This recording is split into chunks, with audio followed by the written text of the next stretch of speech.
Hello everyone, welcome back to my channel. So हमने eco का first chapter micro economics का ख़त्म कर लिया है एंड वो वाली वीडियोस आप देख सकते हैं। You can check on my channel and उसमें हमने बहुत सारे क्वेश्चंस भी डिस्कस करे हैं रिलेटेड टू माइक्रो इकोनॉमिक्स का। बहुत सारे क्वेश्चंस हमने चैप्टर 1 के डिस्कस कर लिया, तो we are through with that chapter. Now finally we will be starting with business studies today. ये आपके लिए एक न्यू सब्जेक्ट है। सो इसका फर्स्ट चैप्टर हम आज स्टार्ट करेंगे, that is nature and purpose of business. तो ये वाला जो चैप्टर है नेचर एंड, सबसे पहले बिजनेस स्टडीज़ में हमें समझना है कि ये हम बिजनेस से रिलेटेड बात करेंगे। अब ये जो सब्जेक्ट है थोड़ा थियोरेटिकल है लेकिन जितने आपके कॉन्सेप्ट्स क्लियर होंगे उतना आपको ये याद रहेगा। सो फाइनली हम विदाउट एनी डिले ये चैप्टर स्टार्ट करेंगे। उससे पहले please like and subscribe my video. So let's start.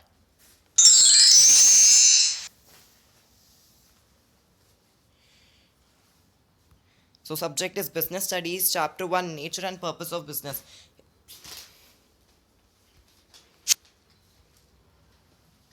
So सबसे पहले I would like to tell you that we all perform many activities in our daily life.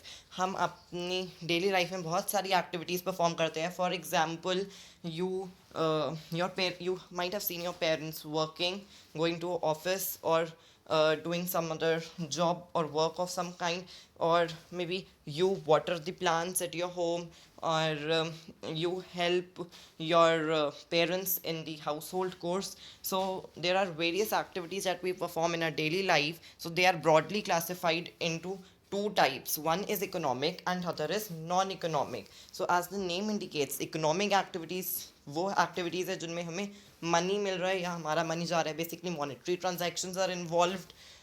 For example, if I am cooking food in a restaurant, I am getting my salary from there, so that is an economic activity. Whereas a housewife cooking food for family, that is a non-economic activity. She's doing that out of love, sympathy, satisfaction, but she's not taking any money in return, right? So it is a non-economic activity.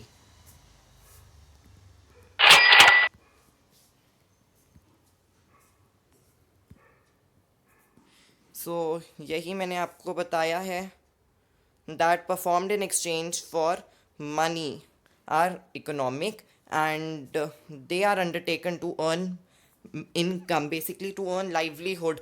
हम जो है economic activities perform करते हैं. So example of economic activities: practicing as a lawyer, production of goods in a factory. Coming to non-economic,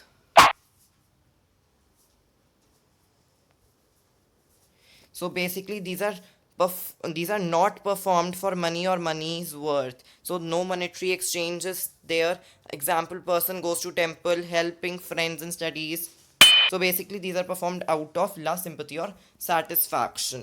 अब हमारा, क्योंकि हम commerce पढ़ रहे हैं, so we will be dealing with money, तो हमारा सब्जेक्ट ऑफ स्टडी रहेगा इकोनॉमिक एक्टिविटीज़. अब economic activities are divided into three types: profession, employment and business. We have to study all these. इनके डिफरेंसेस हमें पढ़ने हैं.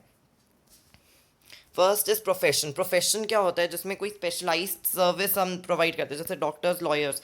उनका काम आप नहीं कर सकते, सब लोग उनका काम नहीं कर सकते. It requires specialised knowledge, special field of study है वो. Okay, degree in medicine, degree in law. So profession is a, I hope आपको प्रोफेशन का मतलब क्लियर होगा. Then we have employment. Employment में दूसरों के लिए काम करते हैं and we get money in return.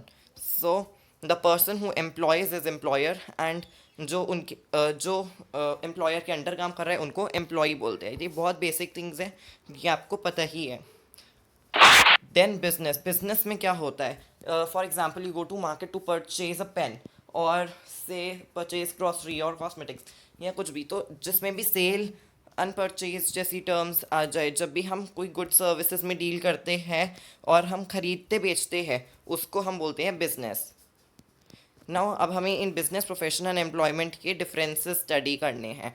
So first difference is on the basis of mode of establishment. Means कैसे स्टार्ट होता है बिजनेस. तो कभी भी जब एंटरप्रेन्योर की मर्जी है तब स्टार्ट हो सकता है. ये हम और डिटेल में पढ़ेंगे चैप्टर 2 में, फॉर्म्स ऑफ बिजनेस ऑर्गेनाइजेशन. तो बेसिकली कभी भी स्टार्ट हो सकता है. हम कभी भी अपनी दुकान खोल सकते हैं. Fine that. तो बिजनेस स्टार्ट करना का ये तरीका है when entrepreneurs decides.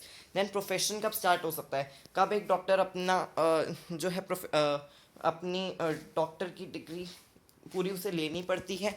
Only then ही और she can work as a doctor. And most importantly certificate of practice and degree in that field profession के लिए नेसेसरी है. ठीक है. फॉर एग्जाम्पल जैसे हम पढ़ेंगे आगे कि doctors, all the doctors have to be registered with the medical council of India. वहाँ से उन्हें सर्टिफिकेट ऑफ प्रैक्टिस चाहिए. Only then they can start their practice. Then employment कब स्टार्ट होता है, जब अपॉइंटमेंट लेटर मिल जाए एम्प्लॉयर से. Next is nature of work. कैसा काम है, तो बिजनेस में buying and selling of goods है. प्रोफेशन में स्पेशल नॉलेज है, कोई rendering of personalise services, expert nature की नॉलेज. देन एम्प्लॉयमेंट में कैसा काम होता है, जैसा कि कॉन्ट्रैक्ट के बेसिस पे बेसिकली क्या काम एम्प्लॉयर को चाहिए. डिफरेंट डिफरेंट टाइप्स की एम्प्लॉयमेंट होती है. तो कैसा काम एम्प्लॉयर ने अपने अपॉइंटमेंट लेटर में लिखा है वो that comes under nature of work. Then qualification, कितनी क्वालिफिकेशन चाहिए बिजनेस में. No minimum qualification. ऐसा नहीं है कि आपको कोई बीए ही होना पड़ेगा या फिर you have to take a masters degree और a PhD degree to start your shop और बिजनेस. ऐसा नहीं है. ठीक है. But in case of profession it is required. एक प्रोफेशनल डिग्री चाहिए एक स्पेसिफिक फील्ड में. एम्प्लॉयमेंट में जैसा कि एम्प्लॉयर को चाहिए, जितना उसने अपने लेटर में दिया है qualification as prescribe by the employer. Then return और रिवॉर्ड, क्या वापस मिलते हैं. बिजनेस में हमें प्रॉफिट होता है. ठीक है. प्रोफेशनल्स जो है डॉक्टर वगैरह के पास जाते हैं टेक योर फी, तो that is known as professional fee. Then coming to employment, employees get their salary और wages in return. Coming to capital investment, कितना मनी इन्वेस्ट करना है हमें ये स्टार्ट करने में. बिजनेस में as per size and nature, अगर छोटा बिजनेस स्टार्ट कर रहे हैं तो कम पैसों में स्टार्ट हो जाएगा. अगर बड़ा करना है तो हमें ज़्यादा पैसे लगेंगे. Next coming to profession, profession में थोड़ी सी स्टार्टिंग में इन्वेस्टमेंट चाहिए, फिर कोई बाद में इन्वेस्टमेंट नहीं है. एम्प्लॉयमेंट में no capital investment is required. Risk, अब रिस्क कितना है बिजनेस में, बहुत ज़्यादा रिस्क है. Maximum risk is in business. Can profession में थोड़ा कम रिस्क है दैन बिजनेस. बेसिकली ये ज़रूरी नहीं है ना हर डॉक्टर की दुकान चले, हर डॉक्टर का क्लिनिक चले. ठीक है. तो रिस्क प्रोफेशन में थोड़ा कम है. एंड एम्प्लॉयमेंट में कोई रिस्क नहीं है क्योंकि employer is bound to give regular salary to the employees. Then features of business, ये टॉपिक आज का लास्ट है. This also we will do. तो मैंने आपको बिजनेस में बताया. हमने अभी तक ह्यूमन एक्टिविटीज़ को इकोनॉमिक और नॉन इकोनॉमिक में क्लासीफाई किया. अब इकोनॉमिक को हमने फर्दर बिजनेस प्रोफेशनल एम्प्लॉयमेंट में क्लासीफाई किया और आपको हमने डिफरेंसेस कर लिया. एक आध और पॉइंट है डिफरेंस में, जैसे ट्रांसफ़र ऑफ इंटरेस्ट. उसमें क्या होता है कि क्या आपकी जॉब कोई और कर सकता है, तो बिजनेस में बिल्कुल आपकी जॉब कोई और कर सकता है. एम्प्लॉयमेंट में नहीं हो सकता. Transfer of interest is not possible. And in case of profession also हर कोई डॉक्टर नहीं बन सकता. If I am a doctor I can not ask my brother और सिस्टर कि आप मेरी जगह ट्रीटमेंट कर दो. तो transfer of interest is not possible in case of profession and employment. Then code of conduct भी होता है एक कि बिजनेस में no code of conduct is there. Profession में थोड़ा कोड ऑफ कंडक्ट होता है. And in employment code of conduct as prescribed by the employer. Now coming to features of business. अब business में मैंने आपको बताया business होता क्या है. दरअसल हम खरीद बेच रहे हैं सामान. So ये सारे फीचर्स है बिजनेस के. First is economic activity. Means business हम अपना लाइवलीहुड अर्न करने के लिए करते हैं. ये नहीं कि मैं किसी को चैरिटी पे ऐसे ही गुड्स दे दूँ. वो अलग बात है कि मैंने थोड़े बहुत चैरिटी पे दे दिया, लेकिन बिजनेस का मेन मोटिव है टू अर्न प्रॉफिट. तो it is an economic activity. Than production procurement of goods and services. इसका मतलब है कि हम जो गुड्स एंड सर्विसेज लोगों को बेचेंगे उससे पहले हमें उनको या तो हम अपनी फैक्ट्री में प्रोडक्शन करें या फिर हम किसी प्रोड्यूसर से उनको अक्वायर करें. देन थर्ड इज सेल और एक्सचेंज, मीन्स जो गुड्स एंड सर्विसेज हमारे पास आ गए उनको हमें बेचना पड़ेगा। अगर हमने कोई अपने पर्सनल कंजम्पशन के लिए ख़रीदा है तो वो बिजनेस नहीं है। Then dealings in goods and services on regular basis, means आपको one transaction is not business, please remember this point. Regular होना पड़ेगा, मीन्स मेरे पास अपना एक मेरा मोबाइल था, पुराना हो गया, मैंने बेच दिया, तो वो बिज़नेस नहीं है। या तो मैं रेगुलरली बिजनेस में अपना मोबाइल बेचूँ, वो बिजनेस हो सकता है, तो you have to be regular. Then coming to profit earning, profit earning का मतलब होता है ये एक इम्पॉर्टेंट फीचर है बिजनेस का, that we have to earn profit. हम जैसे थोड़ा इससे पॉइंट से रिलेटेड है कि we have to earn profit, हमारा मोटिव ही टू अर्न प्रॉफिट है, ठीक है। Then uncertainty of return, uncertainty means lack of knowledge, कि हमें नहीं पता कितना पैसा, जैसे हम हर बिजनेस में थोड़ी इनिशियल इन्वेस्टमेंट चाहिए, हमें नहीं पता कि कितना पैसा हमें वापस मिलने वाला है। ओके, हो सकता है एक साल अच्छा प्रॉफिट हो गया 10,000 का, दूसरे साल हो सकता है 50,000 का प्रॉफिट हो गया, हो सकता है तीसरे साल बहुत ज़्यादा लॉस हो जाए कि हमें अपना बिजनेस ही बंद करना पड़ जाए।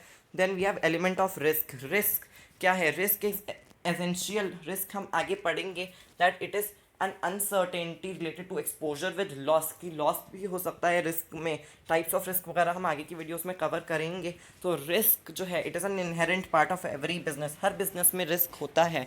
सो यू हैव टू रिमेंबर, ये सारे पॉइंट्स मैंने डिस्कस कर लिए हैं।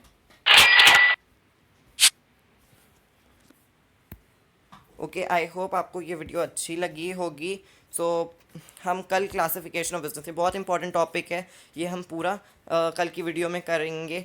सो please like share and subscribe ज़रूर कर दीजिए अगर आपने नहीं किया है। Thanks for watching, bye bye.